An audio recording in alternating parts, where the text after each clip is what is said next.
Welcome to The Love Affair, a relationship podcast. Listen in as we discuss all things love and relationships starting now.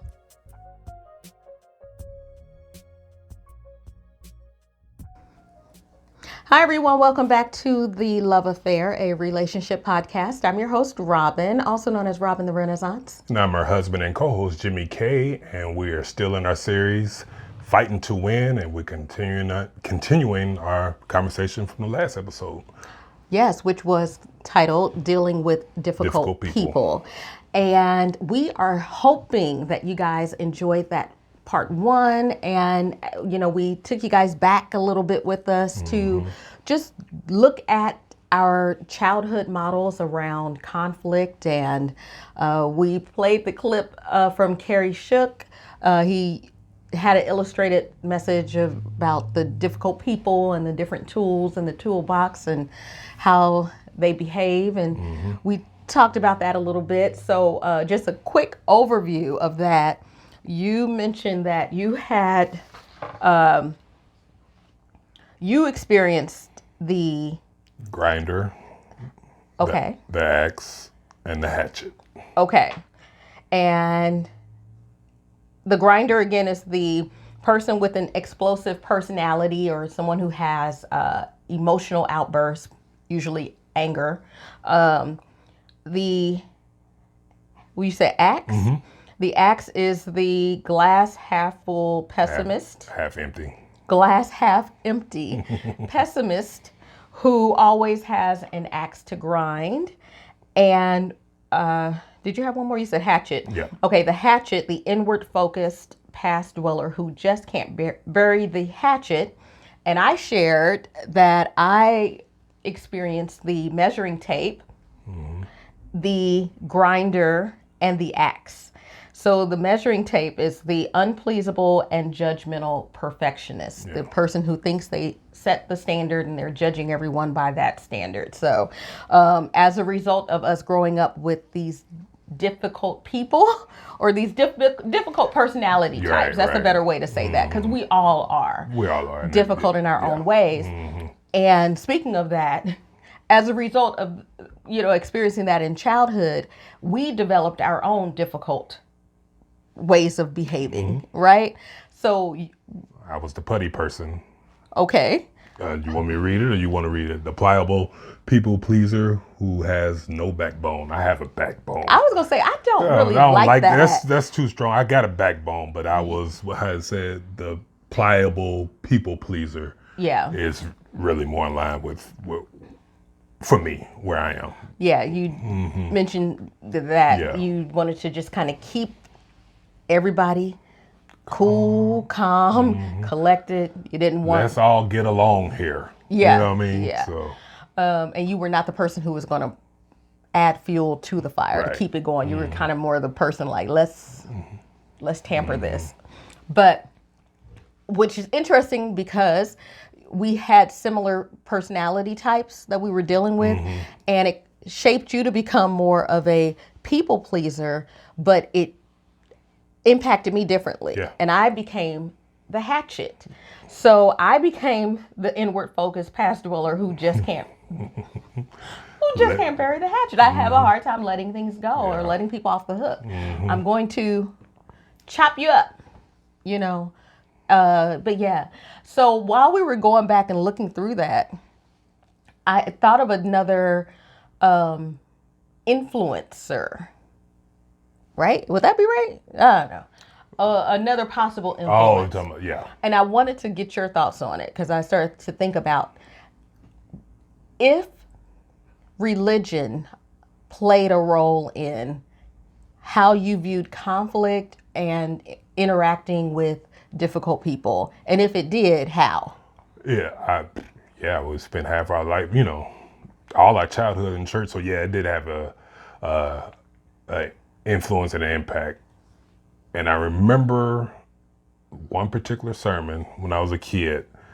I don't know what the whole sermon was about, but he said in this sermon that how we're supposed to live as Christians is Jesus first, others second, and yourself third.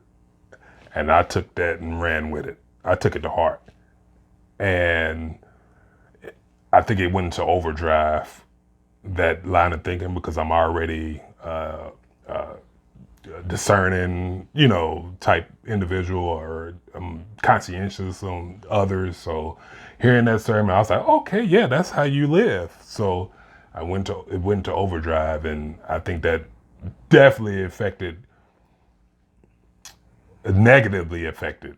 I say it that way. Not always, but more times than not, negatively affected me during conflict, because I'm more concerned maybe about the other person and not really taking my own feelings about it into consideration, or not taking it into consideration enough. So I put myself on the back burner. So stuff that may really make me angry or hurtful, I wouldn't speak up, because I'm focused on others, like showing love and showing mercy and all that stuff to the other party. So, all that is good, but as with anything, if it gets perverted, or if it gets abused, we could use that word, or whatever adjective we could throw in there. When it gets to that point, it's going to be a problem, and I experienced that. So yeah. Yeah. I think my answer to that is yes. Religion did influence me as well. And although I didn't grow up in the denomination that you did with, but there is a denomination out there and they do teach that. Yeah. Jesus, others, then yourself. And they use the acronym JOY. Yeah. JOY. And for me, I think it was taught more so around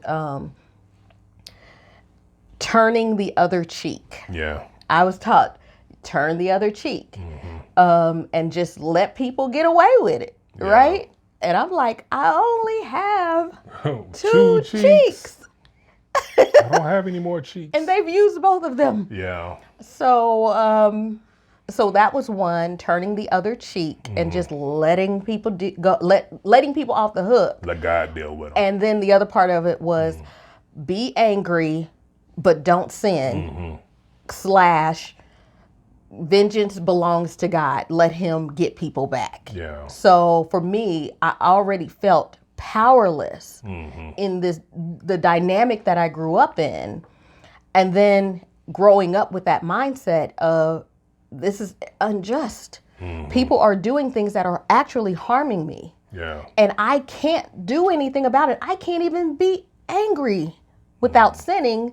So I felt stuck. Yeah. That I'm turning the cheek and letting them do it again and letting them do it again and then letting them do it again. And it's like, slap, slap, slap, slap, slap, slap. And I'm like, at some point, somebody got to intervene here. Yeah. And I don't remember ever a time when someone intervened on my behalf. Right. So I got really into religion, like, if this is the God that they told me I have to know and serve, surely then this God sees this, and this God is going to take up for me. And I was praying, kill my enemies. I was praying. I didn't know any better, but I was like David. And I would read David, and I would think about how he was praying against his enemies, and I was like, verbatim. Kill these mofos. I would like to go to sleep tonight and wake up knowing that X, Y, and Z have gone to hell. Wow. That's how bad I would pray. Like, I hate it. And it just made me feel very powerless in it, because I felt like I could not defend myself. I could not protect myself. I was supposed to wait and watch and see the salvation of this Lord. And I was like, it doesn't come. I haven't seen it. People always in the way I thought about it was like, I've been duped. There is no person coming to my defense. There is no one in what is it called? The natural realm, and there's no one in the spirit realm. And I was like, when is this going to change? And so because I was not getting the results, I said, bump that. You're going to do it yourself? I'll do it myself. Yeah. I'll figure out a way to get this to stop. And I tried a myriad of things, but it did shape how I was experiencing difficult people and even difficult emotions. It kind of turned me upside down a little bit because I was like, I wasn't taught how to really to understand or even manage my emotions around things. Because it was like, if my parents did something and I knew they were wrong as the day is long about it, and then they weren't apologizing or they weren't willing to hear or understand or help, I was like, but then it was like, children, obey your parents. You know, if you want to live a long life, you'll just go along and get along. And I was just like, this religious stuff has me all bound up in chains, you know, emotionally, spiritually, physically. I was just like, ah. Yeah. So, would you say you? I don't think you use this word, but I overcorrected and like. Oh, what I say? It went to overdrive. You went into overdrive with it, and I overcorrected and said, "F this, forget all of it." These people been getting away with this stuff, and so I had turned into a different version of myself. A terror? No. I've become the person that's like, I don't care who you are. I don't care what age you are. I don't care what position. I don't care who people think you really are. I will be the one that will call you to your face. Yeah. You know, this, that, and the other. If I see other people abusing people like you or misusing or whatever, I'm like, whoa. Yeah. What you think you're doing? Yeah. You know, I'm the person that I became vigilant, a defender, an advocate of some sorts, because I do not like seeing people in power or authority of whatever kind they've assigned to themselves or by others, abusing that to mistreat other people. Right. I still feel very much protective. Yeah. And I see myself in that dynamic, and so I try to be to that underdog what I wish someone was for me, and I probably take it to the extreme at times. You know. I didn't say anything. What are you laughing for? I didn't even say anything. It's just interesting to see how all of that rolls forward. And I didn't see it as, I didn't really look at it in depth like that. That all of these experiences were informing my behavior. Yeah. I felt like, I never looked at that thread, but there is a connective thread weaving through all of those experiences, right? And so when I became a hatchet, it's like, oh, I feel like I'm doing the work of the Lord now. Yeah. You know, but, you know, I probably wasn't. You probably wasn't doing the work of the Lord. Probably not some of the ways you were doing it. Not the way I was going about it. Right, yeah. A prophet had to tell me. You want to hear the story? Sure. Okay, a prophet had to tell me one day. She said, basically, you will call things out wrong, but that's not how, when they're wrong or this, that, and the other. She said, but that's not how people get healed. You have to be able to basically call it out and then help them repair.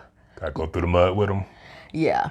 We'll talk about that some other time, because I was just like, oh, well, that ain't nobody ever told me about that part. That part of it, I was just like that, okay, if it's wrong, let's address what's wrong. Yeah. Because I didn't like that sweeping under the rug business or going on acting like nothing happened. I'm like, it did happen. And we're going to talk about it. And then it's like, okay, now that we talked about it, what's the pathway to repair it? I'm like, I don't know. Yeah. Yeah. I don't know. Something you said real quick. This is an aside when you're talking about children obey your parents. You know, you got stuck on that. But it's a responsibility for everybody, because the Bible also says fathers don't provoke your children. So it's to wrath. Right. So we all have a part in that, and it's unfair. It really gets unfair when it's like one side is trying to live that out, but the other party isn't. That you don't see, like you said, you're trying to obey, using that scripture, you're trying to obey your parents or whatever, and maybe the other side is not doing their part. It's just frustrating. It is. It could be hurtful and yeah, and all of that. So yeah, for sure. Anyway, let's get back on topic. I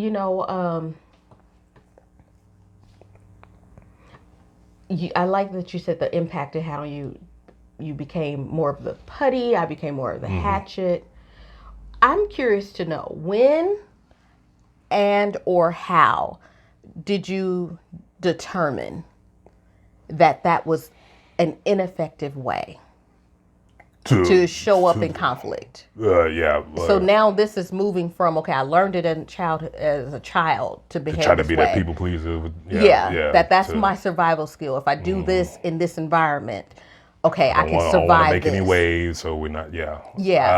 But now I'm moving into adulthood, young adulthood, and I'm having more meaningful friendships and loving relationships. I don't think I can continue behaving this way in these new environments. So when did you discover for yourself? The when, when or how? When, I'm gonna address the when first. When I think I had a pretty good understanding even in high school that this was not an effective way to handle conflict, being a people pleaser, putty type. Because at that time I was just thinking, I don't like people thinking I'm weak and all that stuff. So I already knew then that that's not effective. And what was the other question? How? Yeah, how did I come to that realization? I guess that's part of it, but even it got cemented more when we got married and we've maybe had a conflict or something, and I'm not addressing it. Because I don't have a good concept of how to address conflict head on at that time, I would give you the silent treatment. I would stop talking, and I was hoping from, like I said, from childhood, I was just hoping that we just sweep it under the rug, you know what I mean? And then hours, days later, I ask you, is the refrigerator still running in the kitchen? And we just start talking again, you know what I mean? So I wouldn't have to deal with that. You know what I mean? So that's how I understood it. It was ineffective because we talked and you told me how it made you feel. You know what I mean?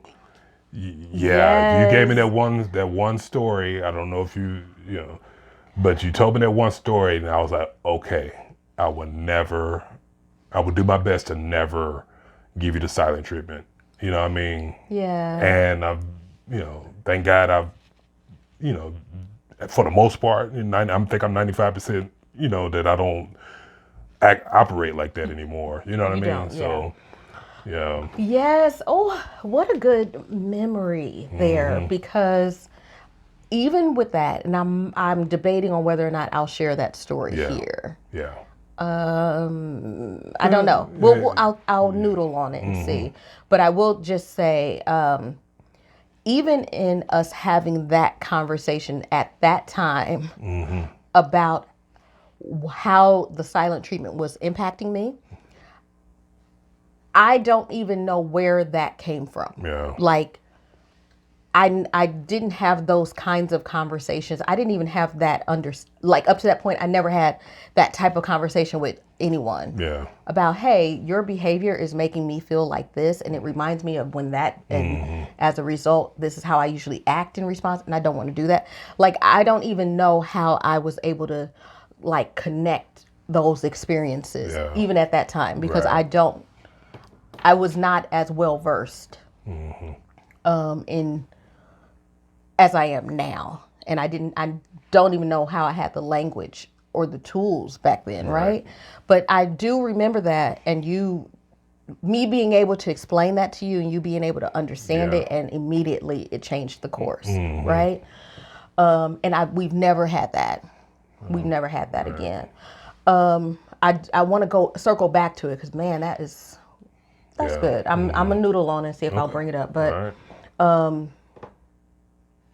what was that part? I said how and when.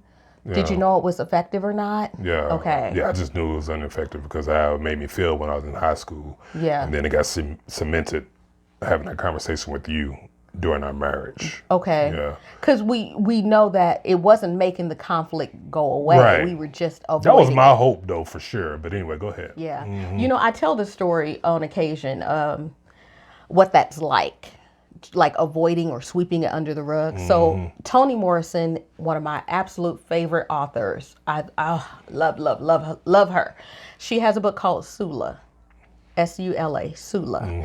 And Sula has a best friend, and I cannot think of her name right now, but Sula begins an affair with her best friend's husband. Oh, no. Yeah. And her friend walks in on them having this affair. And they don't stop. In fact, I believe Sula is looking at her friend in the face like, And so the best friend leaves the room, goes back wherever, home or whatever. But as the story progresses, I don't think her and Sula ever had a conversation about what she did to their friendship or the husband. I don't think the husband even addressed the wife. Whatever went down with that. I just read that book like 2 years ago. Why am I not remembering this? But the point of the matter is I got to give you that. Yeah. Because the marriage eventually dissolves. He leaves his wife and Sula's a rascal as it is. But anyway, but the story I'm trying to get to is about the best friend.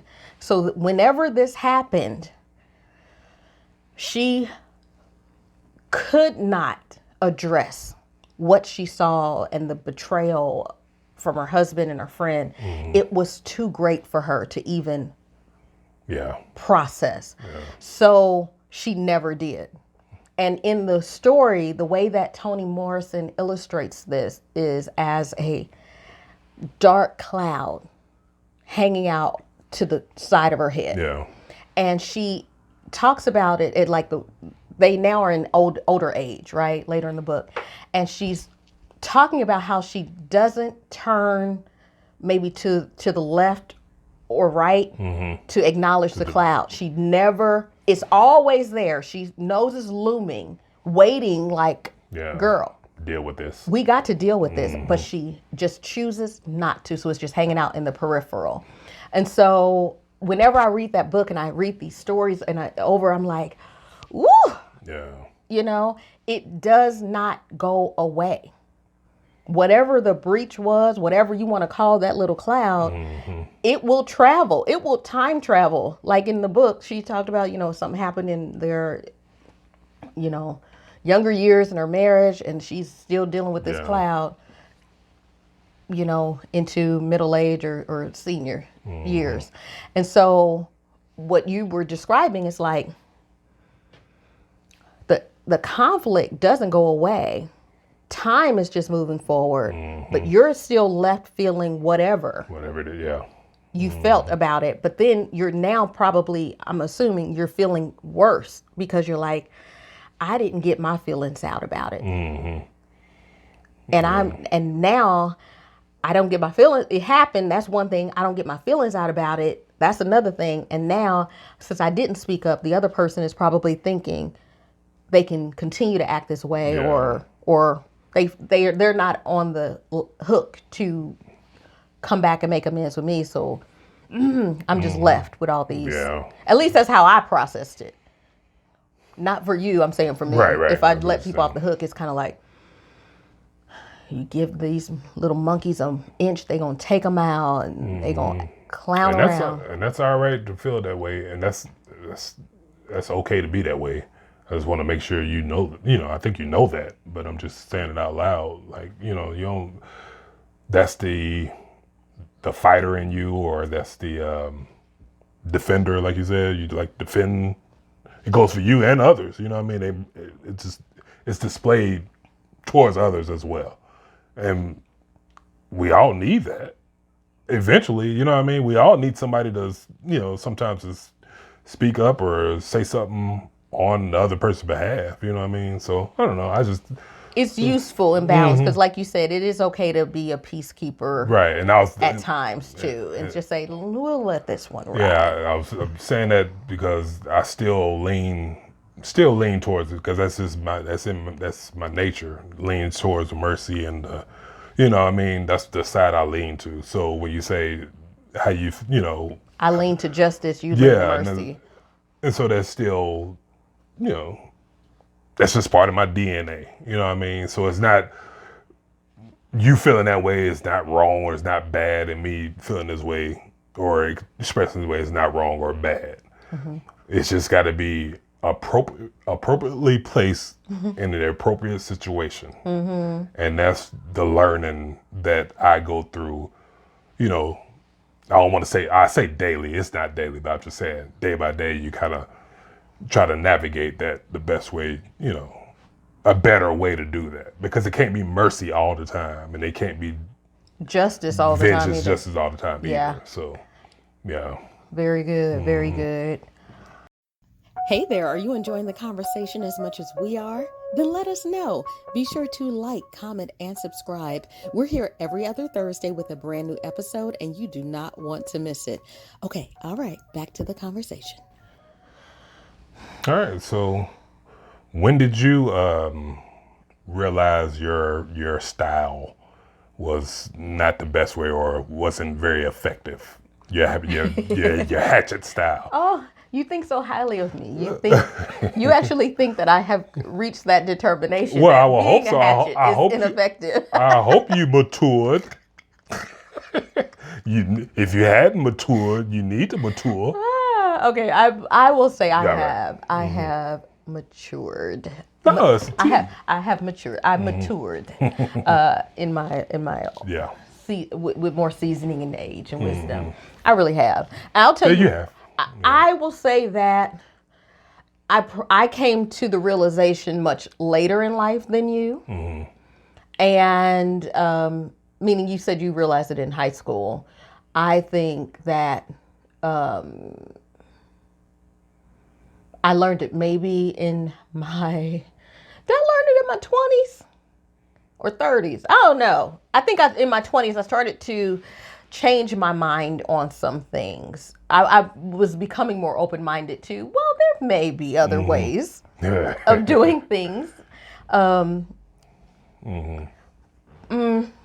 yeah, I learned about it later. Let's call it late 20s. I'll call it, yeah, let's say late 20s. But I would say the reason why I knew it was ineffective, now meaning people had told me years before, is not effective. Yeah, it doesn't matter who tells you. You gotta get in the. You gotta get deep down in your shondo. It sure does. You know what I mean? For it to, you know. Yeah, it got to take root. What's the saying? How long, or the question, how long does it take you to believe a truth you don't agree with? Yes, to believe a truth you don't agree with. And so it took me some time to believe the truth. Yeah. And I will say that I knew it was ineffective, not because people were saying so, but I started to know that I was I was cutting off relationships. Yeah. Left and right and right and left until it was like, okay, who can stand and withstand the wrath? You know? Yeah. And I was like, I don't think I'm that bad. You know? I didn't see it as being that bad. But again, I had no problems being confrontational. Right. And the other thing is, I wasn't fighting at that point. You know, I wasn't fighting. I was vocal, and I was was I argumentative or was I combative? Probably combative. Girl, don't quit.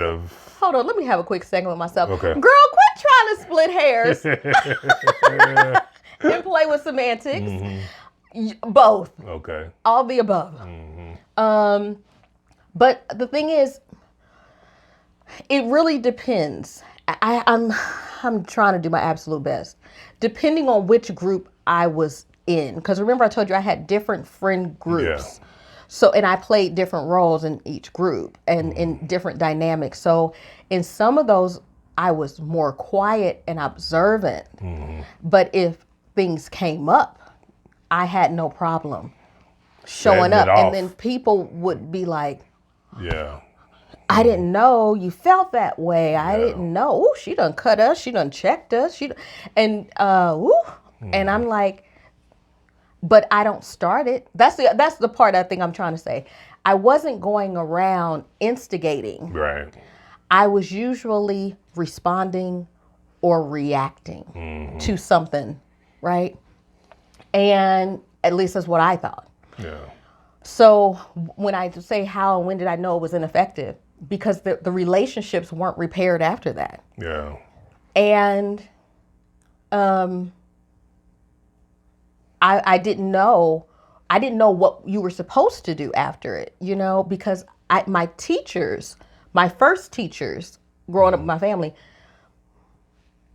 we didn't really talk about how to repair anything. Again, people would move out, then they'd move back in. There would be arguments, fights, stuff. You just move on. But the other thing is, it created deep-seated resentment for everyone. Yeah.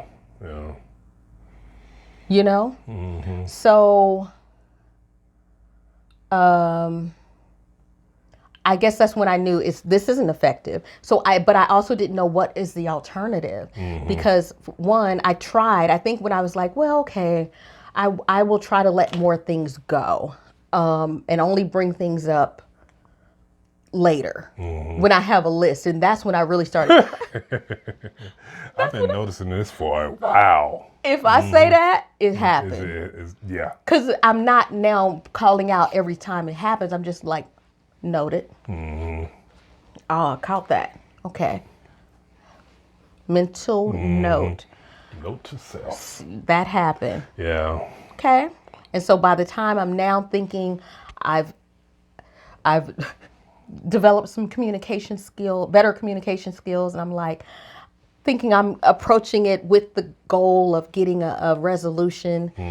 I actually wasn't. I was approaching it still in a way to call people out. Yeah.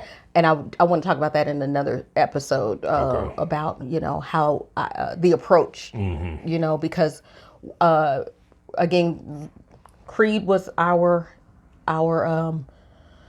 influence with the series. And I remember he said, it's not about fighting, because I knew how to fight. I knew fighting, but he said to his protege and to his daughter, it's not about power. And it's not about violence. It's about skill. It's about timing and focus. Yeah.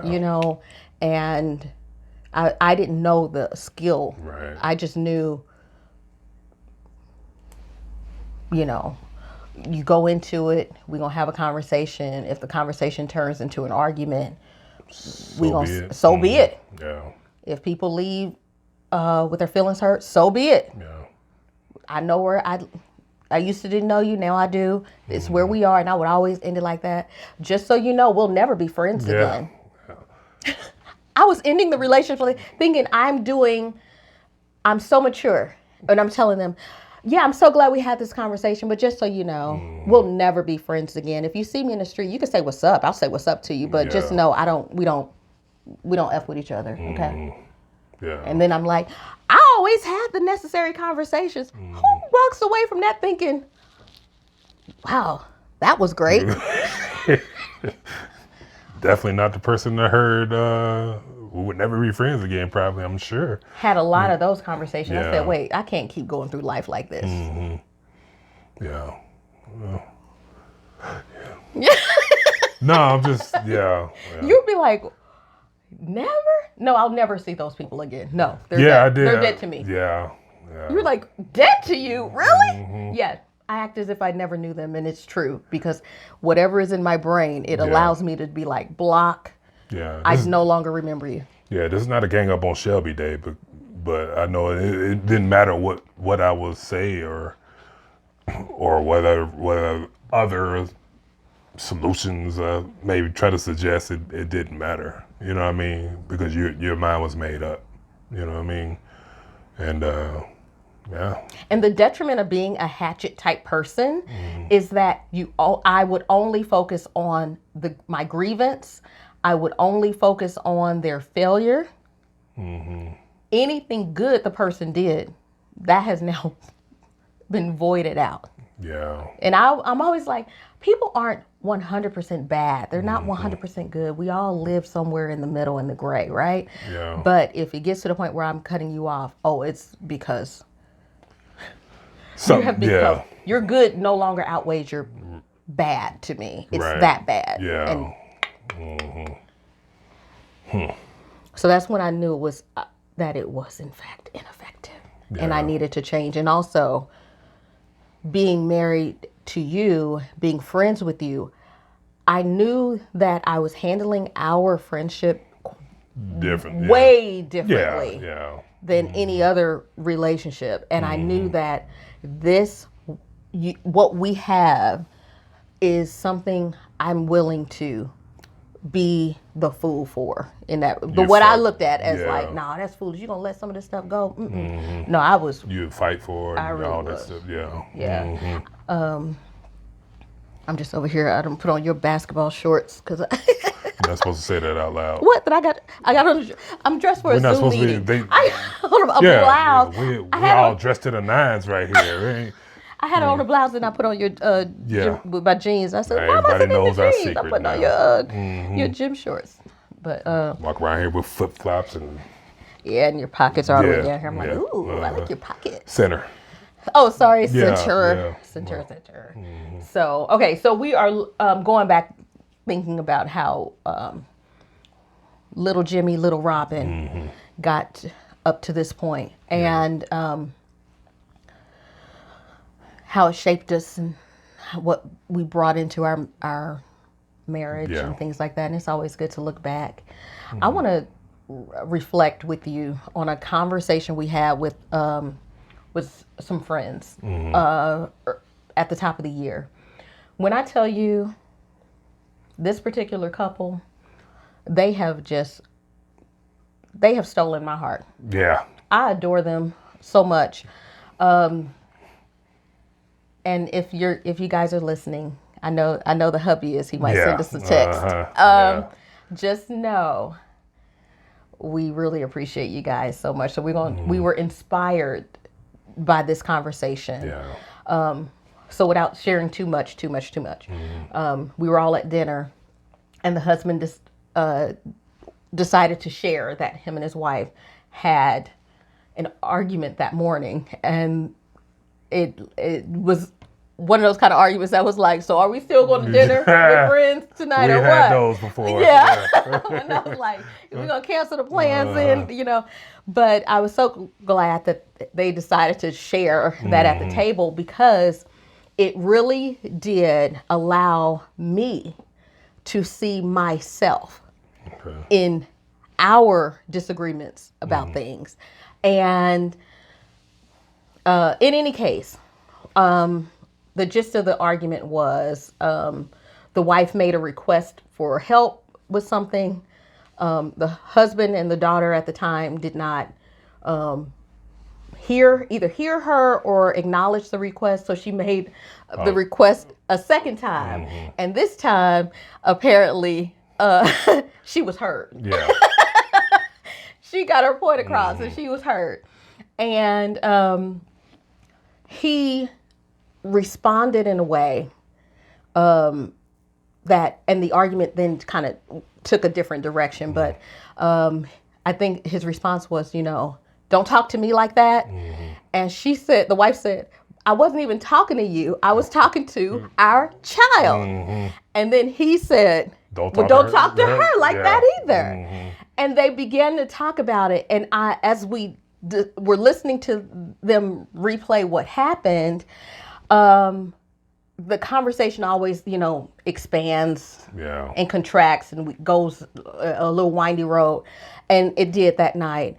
And I remember at some point in the conversation, I might have mentioned that the good thing about you guys having that disagreement is that your children can see you repair, because I didn't see that growing up. And I think we started to talk about that. And I think there was another couple who said, the person said, I never saw my parents argue. And I'm like, I saw my parents argue. I never saw them make up. Yeah. And I don't know, where'd you land on it? I saw my parents argue, but I didn't see them make up. It was always just like we start talking again. It's after the argument. It's just, that's what I saw. I never saw like an apology or, any kind of explanation. I never saw anything like that. Okay.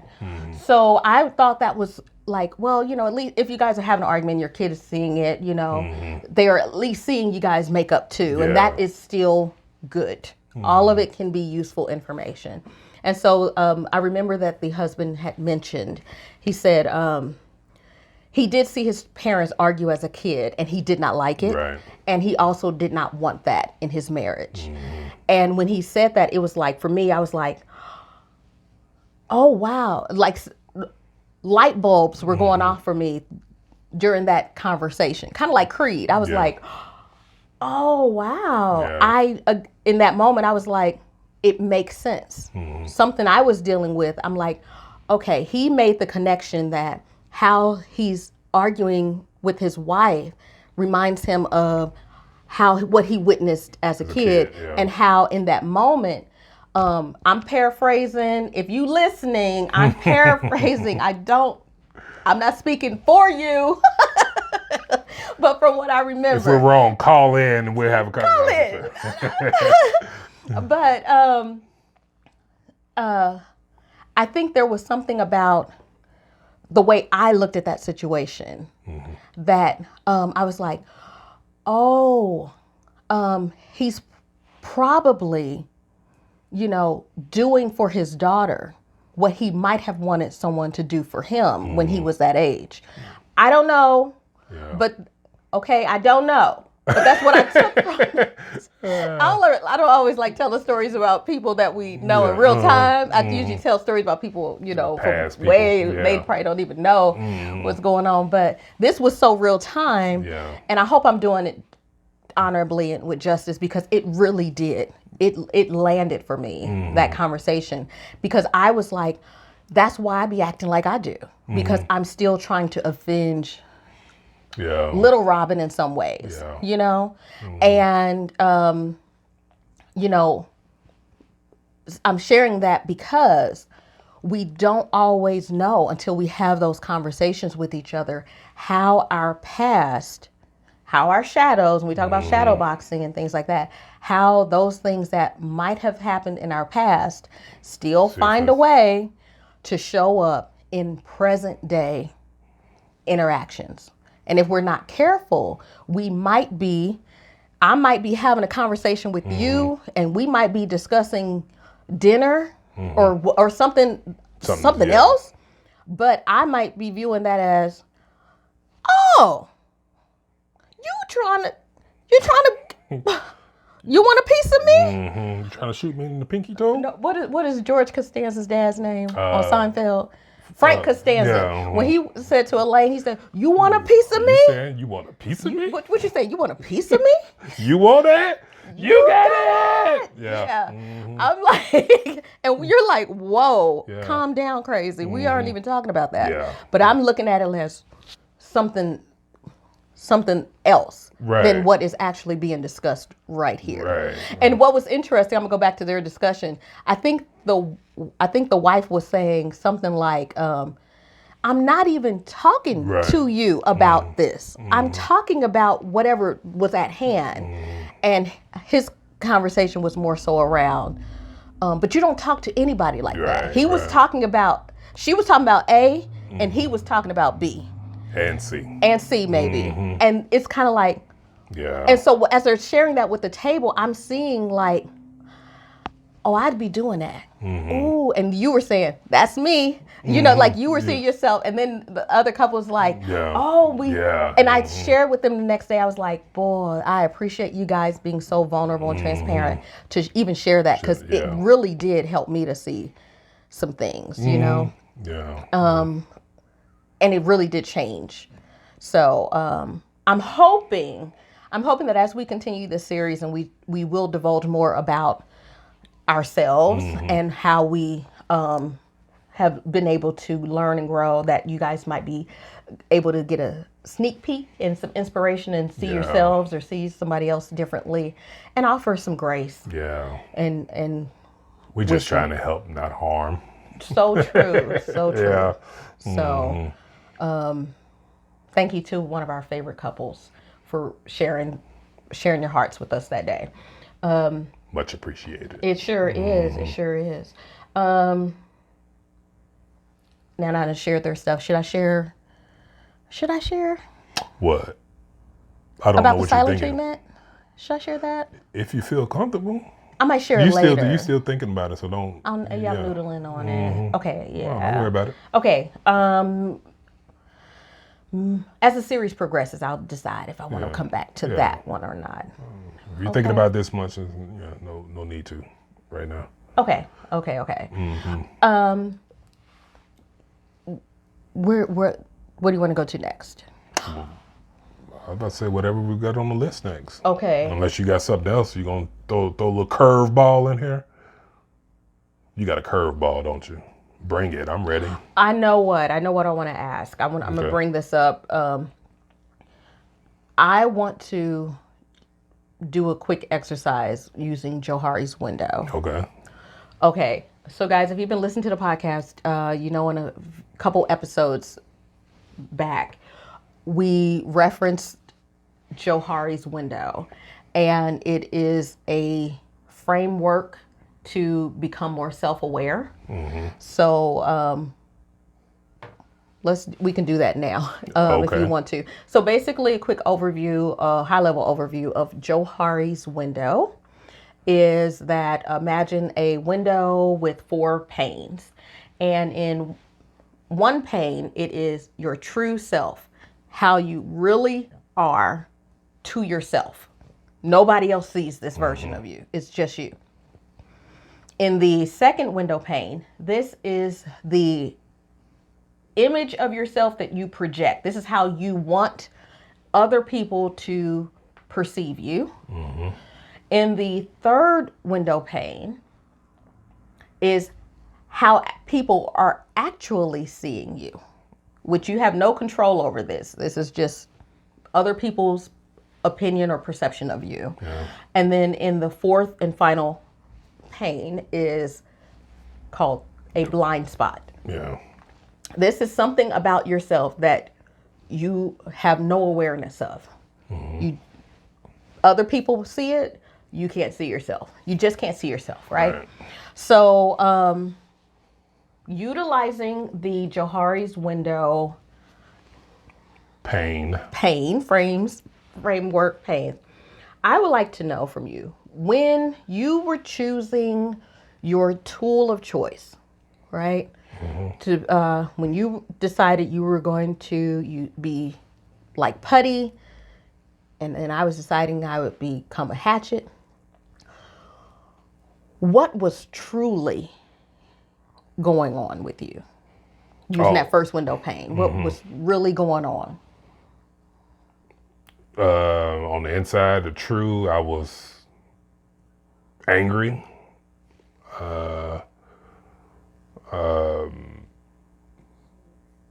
Hurt. Angry, hurt. Whatever the conflict was, whatever breach that happened to me, it affected me. I felt the effect. Like, I don't know how to really explain it. Like, it impacted me. Like, I'm not made of stone or steel or anything like that. I got a heart of flesh. But anyway, conflict. Being in conflict with keeping in marriage, being in conflict with you or relationship, being in conflict with you really bothers me. I can't really, although I may be able to go to sleep at night, I'm not sleeping well. You know what I mean? So I'm affected. I'm affected deeply with conflict. So That's the truth. I can be hurt. I feel the impact of it. You know what I mean? Anger, all that stuff. I feel all those emotions. So. Okay. So what's the next one? The next one is, well, how do you appear to others? So when you're showing up as this, For how I want them to see. yeah, how you want, thank them. you. How do you want to be perceived? Okay. When you're choosing to be putty, yeah. I'm trying to display that I am unbothered by what was said or what was done. That I'm able to be the bigger person to look past the fault and still carry on. Like it's just, like you said, I heard you, but I'm just gonna let it go. Mm-hmm. That's what I'm trying to display in that moment. Yeah. So that's pretty much all that's it on that one. Okay. And then if you think about how the other party is perceiving you, what kind of feedback have you received? Oh, the feedback, it's been that I didn't have, I mean, they knew I was upset or hurt. You know what I mean?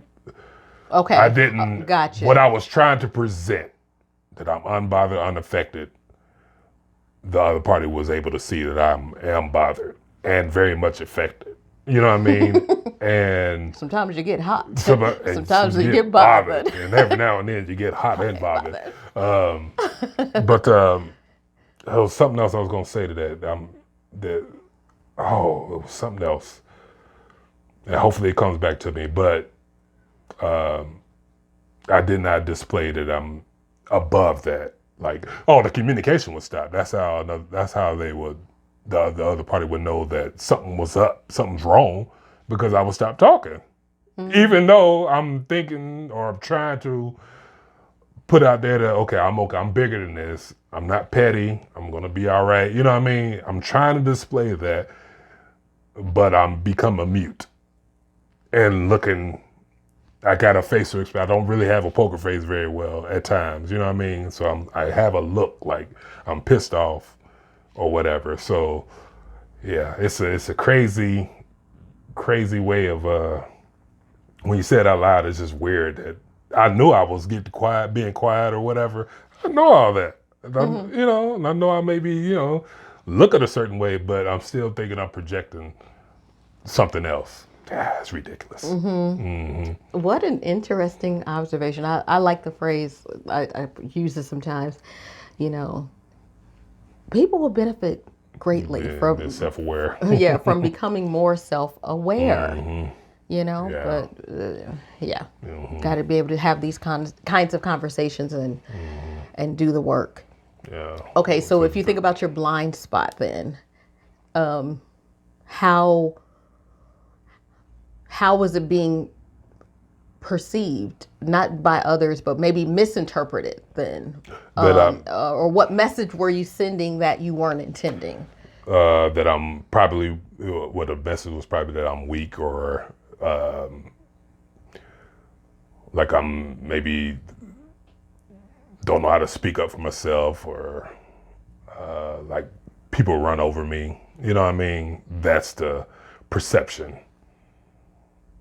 It's not true, but that's the perception. That is right. It is not true.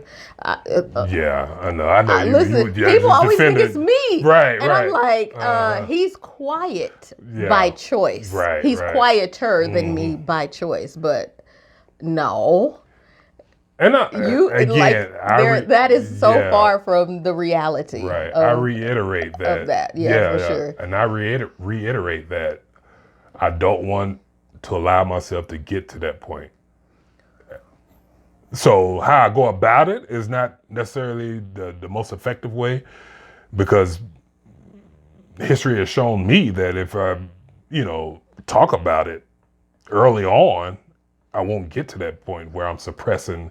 And then, you know how it is. It's like stuffing trash. You can only put so much trash in the trash bag before you can't tie it up and it's just gonna overflow. You know what I mean? So I just that was the whole goal. I was just trying not to get to the point where I would explode or something like that. And way I was feeling in those moments was that even if I had that conversation right then, I might explode. And I just didn't want to do that.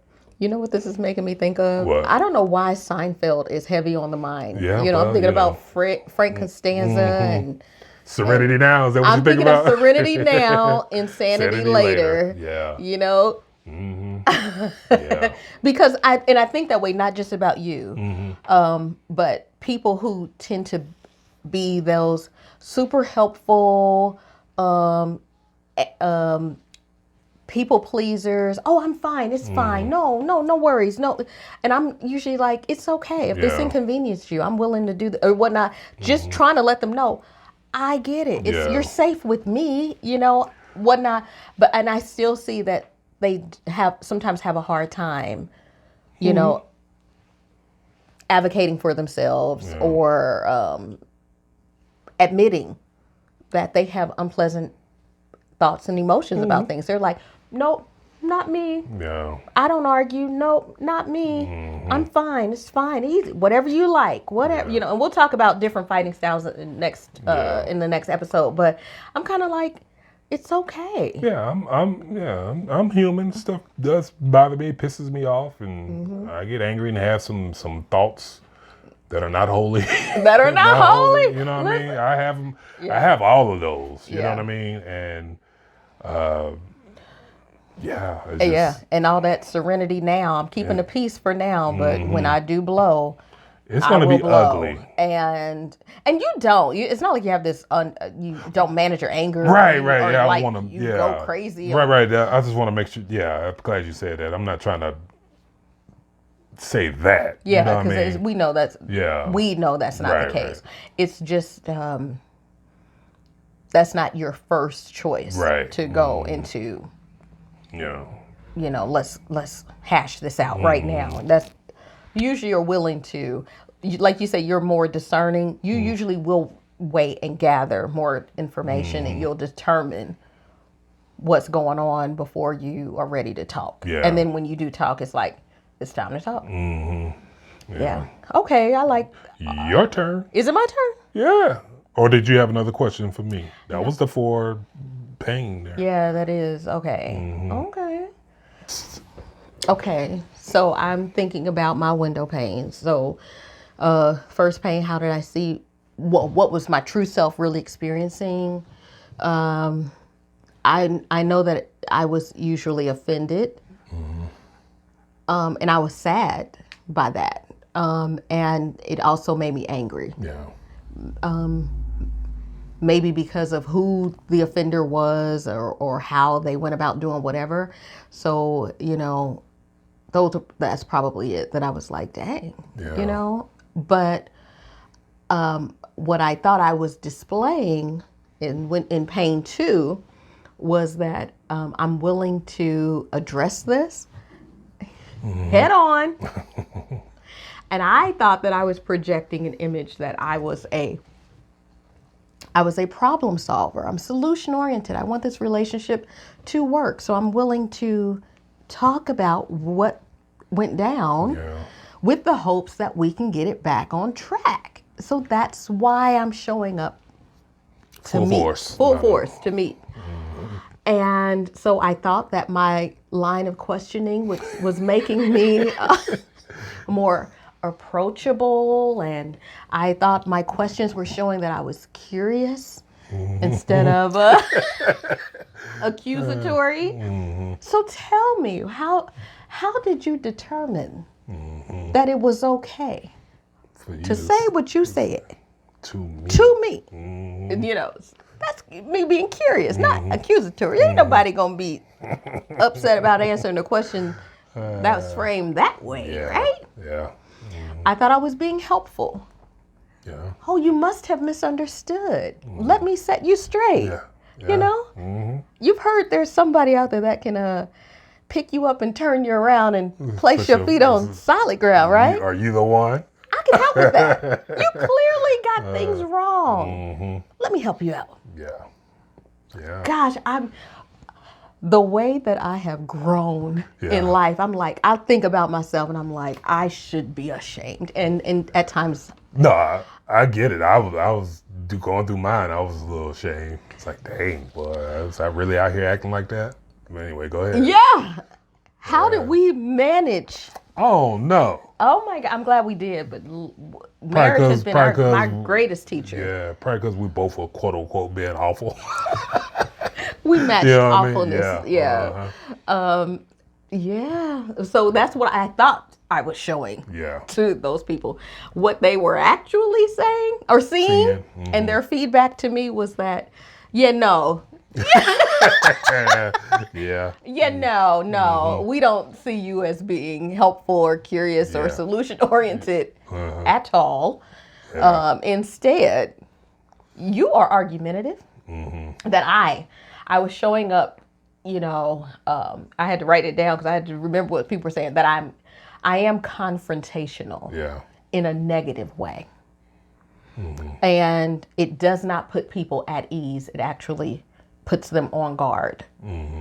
And as a result, it becomes more of a hostile exchange. Yeah.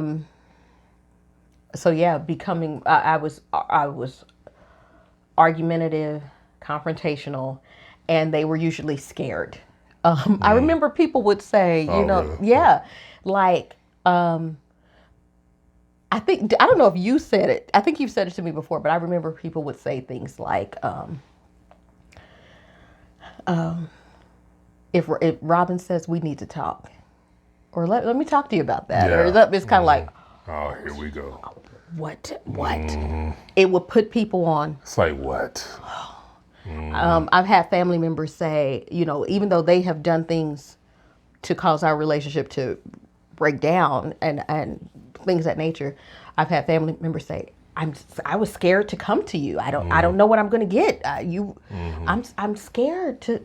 You did me wrong, and you scared to come and see me. And I'm thinking, come on, I ain't gonna do nothing. What? We just gonna talk. And that's what it was. I'm like, we just gonna talk. And I'm having conversations, and one of my siblings was like even now, you're tough, Robin. You don't realize how tough you are. And I'm kind of like, you're right.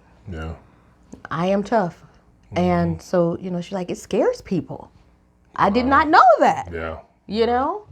That wasn't my goal, of course. But anyway, that's how I was showing up. Form of intimidation. Right. I'm not even 5'1". Yeah, you little Stewie. Yeah. I'm not even 5'1", but yeah. The only thing is I can think and I can speak when I need to, and so I don't know. But it wasn't working. It wasn't working. And so the blind spot, I was not aware that not only was I not showing up the way that I thought I was, but I was giving a message that was so not even me. Yeah. That I was cold and icy, and I think you said, like, you enjoyed it. Yeah. Like you enjoyed the confrontation. Like you didn't. What I say? I said that. Like I'm having fun with it. Yeah, like something. Most people, it's like they struggle. I ain't gonna say most people. So a lot of people, it's like they struggle in those situations. It's like you was just at home in your element. You know what I mean? Yeah. Like it didn't seem uncomfortable at all. And I'm like, it takes. And that shocked me that you said that. Again, it was like, okay. And then I had to think about it. What we said earlier. Well, I was conditioned that conflict happens. Yeah. Stay ready. Have your points. Have your execution and delivery, Have your ace of spades to throw out if it gets too bad, I don't know. It's so when you talk about like it's fun, no, it's war. It's high stress. Boy, hyperbole much? This is war. Put your war clothes on. War cry. War cry. I got my war clothes on. Oh in my the gosh. army of the Lord. Listen, it's not. Yeah. I honestly am not a person who takes delight in conflict. Yeah. Even though I don't back down and run from it. Mm-hmm. Now I've added balance. I temper Right. because some stuff just is not worth my time and energy. But the thing is, it was never easy. You know, I'm not a, what was that, grinder? What did you say? The grinder person is the person who is explosive. Yeah. They make sparks fly in anger, or they have these emotional outbursts like tears and tantrums or whatever. And then they feel better after it. And everybody else is like, God dang, I'm not even the grinder. I'm kind of like, so we had our say. You were heard. Here's where we leave things. Yeah. And then I walk away and I have to grieve the loss of that relationship because I'm like, man, I really thought it was going to be different, but it's not. Now I got to act like I never knew you. Bye. Start over. Move on. And so it does affect me. So I'm not a cold person. Yeah. I was conditioned to behave that way. When I said cold, I meant in the heat or the meat part of the confrontation. Okay, you talking about in the thick of it? In the thick of it, okay.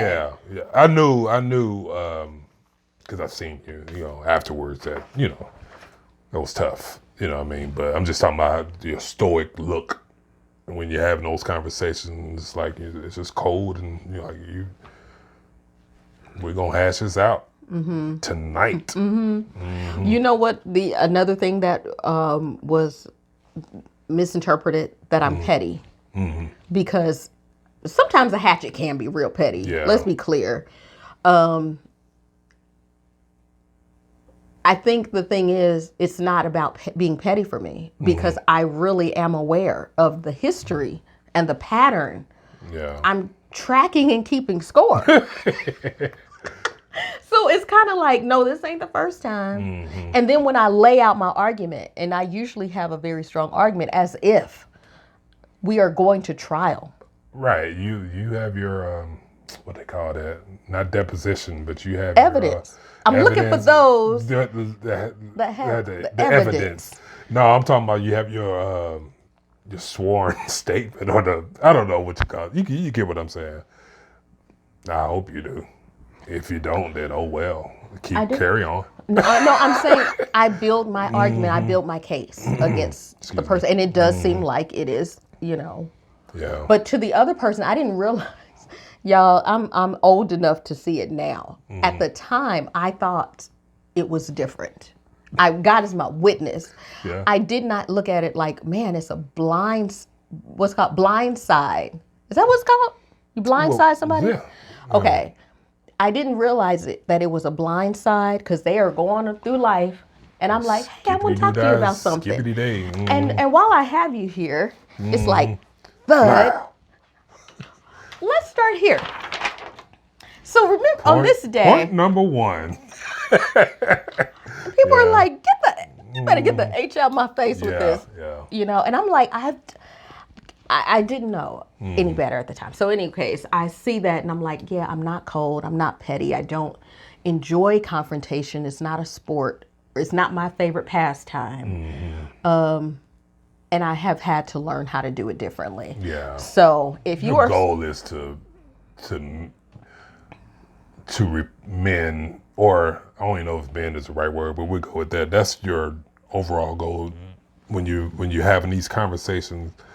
You're trying to mend, I'll say that, or trying to prevent it from getting worse because you care about the person, or you care about the relationship, or you care about yourself. You do care about yourself, but I'm saying or you care about yourself to where, you're not going to allow certain behaviors to happen. So that's self-care.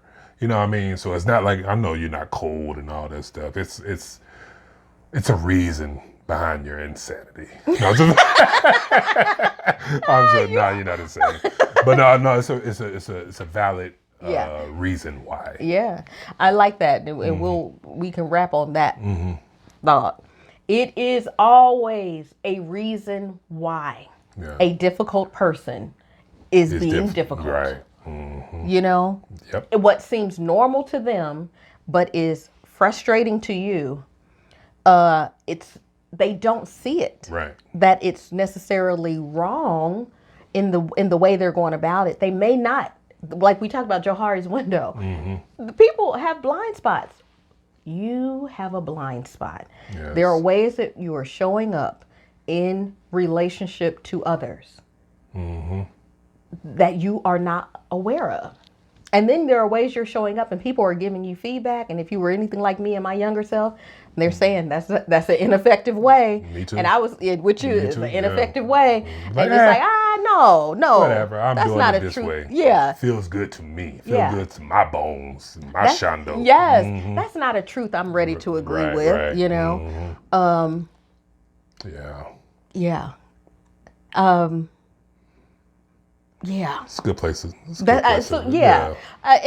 This has been such a good trip down memory lane, just so we can really see ourselves through the rear view lens, rear view mirror, and to see how we started, what we showed up in this marriage as, you know, and how we have matured, how we've grown, how we have the ability to see ourselves through Johari's window from a 20,000-foot view. We can see ourselves more holistically, and it helps us to show up differently. So we're going to keep it going.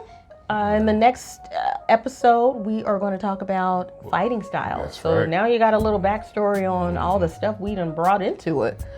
You know, we'll talk about, we'll keep it going. Styles, we hope you're enjoying it. And if so, make sure to like, comment, subscribe, share it, talk about it with other people, and tell them to tune in as well. Right. All right. I echo all that. Okay. Ditto. Alrighty. See you next time. See ya.